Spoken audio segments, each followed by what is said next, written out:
Hello friends, once again welcome to my channel. तो पिछली बार हम लोग कहाँ तक किए थे? पेज नंबर 4 कंप्लीट किए थे। इस बार हम लोग पेज नंबर 16 को करेंगे। उसमें फर्स्ट में एक नंबर में लिखा गया है सोच कर करो। ठीक है, तो आप लोग सोचो, मैं करती हूँ, फिर आप लोग भी सोच कर करो। तो फर्स्ट क्वेश्चन है 1 का ए नंबर, शून्य के अलावा 5 का 6 का गुणक ढूंढो।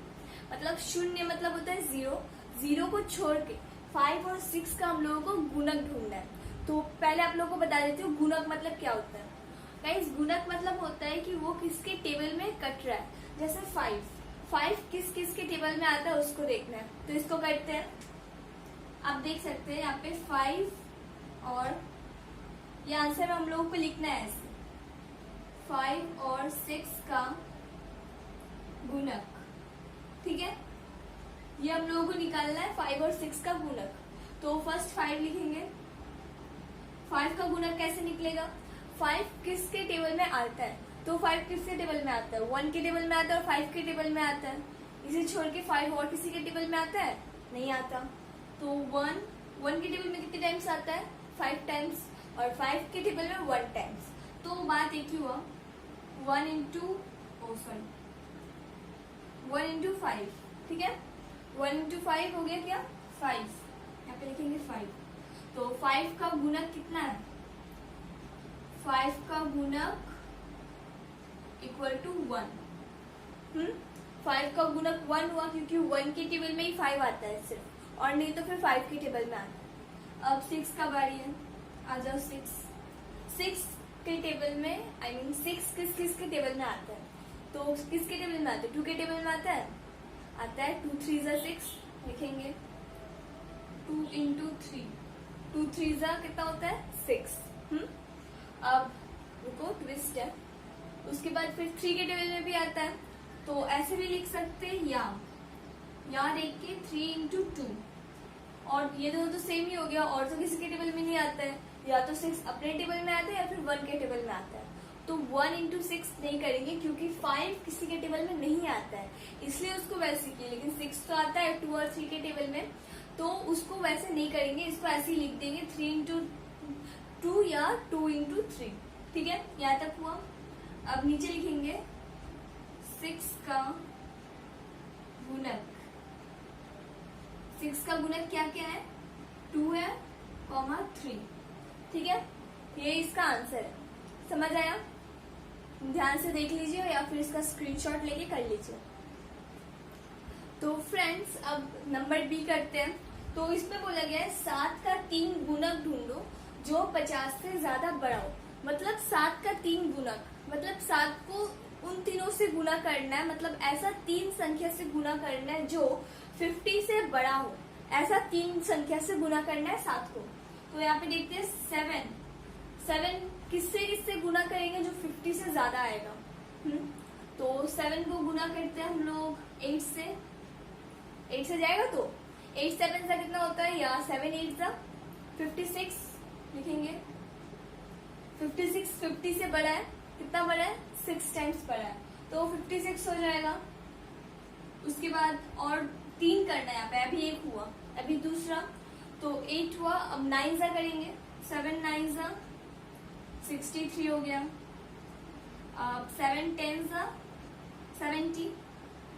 अब देख सकते हैं यहाँ पे 3 संख्या हो गई जो 50 से बड़ा है। यहाँ पे 56 63 और 70, ये तीनों यहाँ पे 50 से बड़ा है, और ये तीनों 7 का गुणक है। ठीक है, ये समझ आया? हाँ, तो अब इसको करते हैं। इसमें क्वेश्चन है दो अंकों की संख्या 4 का गुणक। मीन्स 2 ऐसा संख्या लेना है जो 4 का गुणक हो। कुछ कंफ्यूजन सा लगा, इसको करके देखते हैं। मतलब 2 मीन्स 1 और 2 ठीक है, 1 और 2 ऐसे वाला ये 2 है, और ये 2 मतलब 2 है। ठीक है, तो दो अंकों की संख्या मीन्स 2 संख्या लेना है जो 2 अंक की हो। ठीक है, जैसे ये 1 अंक हुआ, ये 1 अंक हुआ, फिर ये 1 अंक हुआ, ऐसे करके दो अंकों की संख्या लेनी है। ठीक है, और जो 4 का क्या हो? गुणक हो। मीन्स ऐसा 2 अंकों की संख्या लेनी है जो 4 का गुणक हो, ऐसा 2 को गुना करना है। तो इसको करते हैं, 4 को किससे गुना करेंगे 2 बार, जिससे 2 अंकों की संख्या हम लोग का आंसर आएगा। तो किससे करेंगे, 4 3 = 12, तो 2 अंकों की संख्या हुआ 4 × 3 = 12 और 4 × 4 = 16। तो 4 2s अगर करते तो 8 आता, 8 तो एक अंक की संख्या हुआ। उसके बाद किया 4 3s, 4 3s 12, मतलब इसमें 2 डिजिट है तो 2 अंकों की संख्या, वही बोला गया है 2 मीन्स 1 और 2, 2 अंकों की संख्या जो 4 का गुणक हो। तो ये दोनों 2 अंकों की संख्या हुई 12 और 16, 1 अलग 2 अलग, फिर 1 अलग और 6 अलग। तो यहाँ पे 2 संख्या है और ये दोनों हुई 4 का गुणक। ठीक है, ये क्लियर हुआ। अब नेक्स्ट क्वेश्चन।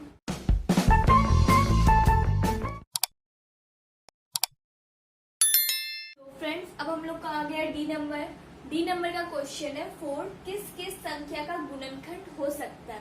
मतलब जो 4 है वो किस किस का गुणनखंड हो सकता है। मतलब गुणन, अभी तो हम लोग गुणक पढ़े, तो अब है गुणनखंड। गुणनखंड का मतलब होता है किसी किसी गुना करने से आएगा 4। ठीक है, जैसे 2 का गुणनखंड क्या होगा, 1 × 1, नहीं 1 × 1 तो फिर 1 ही हो जाएगा, 1 × 2 तो आएगा 2।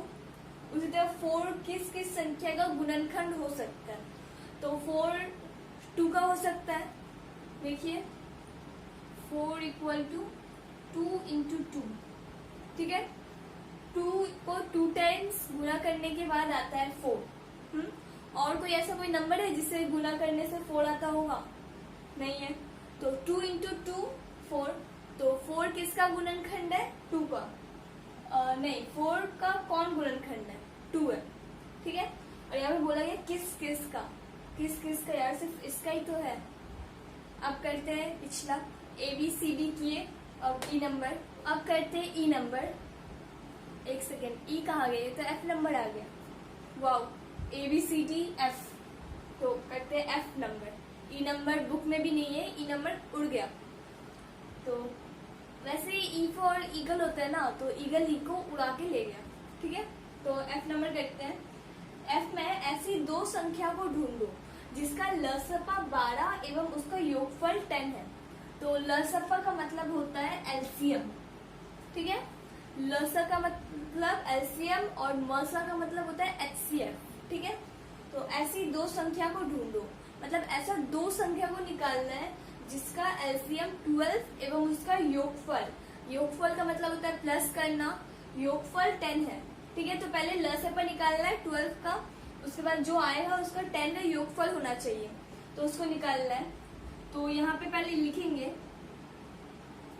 लसपा = 12 और योगफल = 10। ठीक है, तो ये आना चाहिए। अब पहले हम लोग का लसपा निकालते हैं 12 का यहाँ पे। तो एलसीएम कैसे निकालते हैं, ऐसे करके 12 किसके टेबल में आते हैं, 2 के टाइम्स, पहले काटेंगे 2 से, 2 6 = 12। ठीक है, अब आगे 2 3 = 6। ठीक है, तो 2 2 3 आया, तो इसको गुणा करने पे कितना आता है, यहाँ पे करते हैं 2 × 2 × 3, तो 3 2 = 6 और 6 2 = 12, ये तो फिर से 12 ही आ गया। तो हम लोगों को 10 लाना है, तो इसे थोड़ा डिफरेंट तरीके से करते हैं। तो यहाँ पे पहले इन दोनों को गुना करते हैं, उसके बाद फिर इन दोनों को गुना करेंगे। ठीक है, तो 2 2 = 4, लसपा लिख के करेंगे, लसपा। ठीक है, ठीक है, 2 2 = 4, 4 लिखेंगे, फिर इंटू नहीं देंगे, प्लस देंगे इस पर, क्योंकि यहाँ पे तो इंटू करके तो देख लिए, इंटू करके तो फिर 12 पे आ गया, लेकिन हम लोग को योगफल लाना है 10, तो यहाँ पे हम लोग प्लस देंगे। तो 2 2 = 4 हो गया। अब 3 2 = 6, यहाँ पे 6 लिख देंगे। ओके, अब 2 2 = 4 और 3 2 = 6 आ गया। अब 4 + 6 कितना होता है, 10। आगे हम लोग का योगफल 10, योगफल 10 लाना था, यहाँ पे बोला गया था, तो हम लोग का 10 आ गया। तो इसका आंसर होगा 4, 6। इसे प्लस करने से 10 आया, हाँ, और ये इसका योगफल भी है।